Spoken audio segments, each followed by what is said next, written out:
ایک دن ایک کالا کوا بلند درخت کے شاخ پر بیٹھا آسمان کی طرف دیکھتے ہوئے رو رہا تھا۔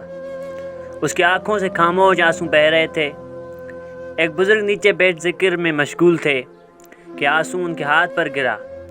انہوں نے آسمان کی طرف دیکھا اور نرمی سے پوچھا، اے پرندے، تم کیوں رو رہے ہو؟ کوا بولا، بابا جی میں کالا ہوں، لوگ مجھے منحوس کہتے ہیں، جہاں بیٹھوں لوگ مجھے ڈراتے اڑاتے ہیں، کسی کو میری آواز پسند نہیں، نہ میرا وجود، میرا بس چلے تو میں کوئی اور پرندہ بن جاؤں، خوبصورت، رنگین اور پسندیدہ۔ بزرگ نے نرمی سے کہا، اگر تم واقعی اپنی زندگی سے اتنے خوش نہیں ہو تو جاؤ ان پرندوں سے ملو جنہیں تم خوش سمجھتے ہو۔ اگر تمہیں ان کی زندگی بہتر لگے تو میں تمہیں ویسا بنا دوں گا۔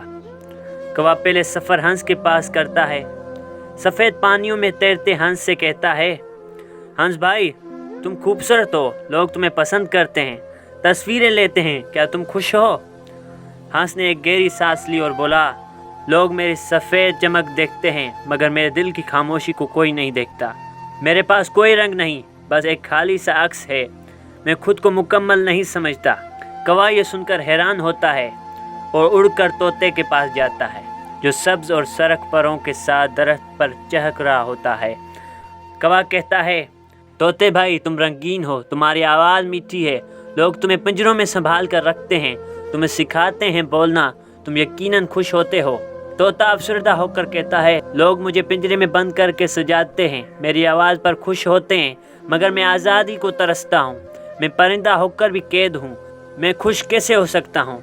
کوا پھر اڑ کر مور کے پاس جاتا ہے جو باغ میں رقص کر رہا ہوتا ہے۔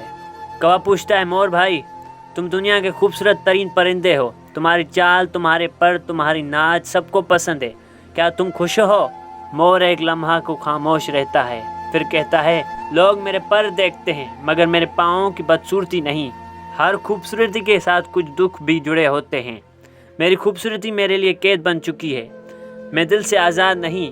کوا سب پرندوں سے ملتا ہے جنہیں وہ کامیاب و خوش سمجھتا ہے، مگر ہر ایک کی اپنی شکایت، اپنا دکھ، اپنی قید تھی۔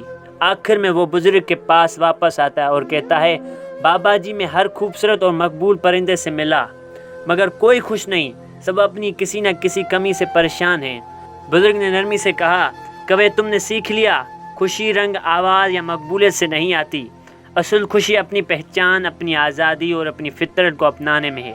تم اگر چاہو تو سب سے آزاد، سب سے مکمل پرندے ہو، کیونکہ تم ہو کوا، جسے قید نہیں کیا جاتا، جو فطرت کے قریب ہے، جو زندہ دل ہے۔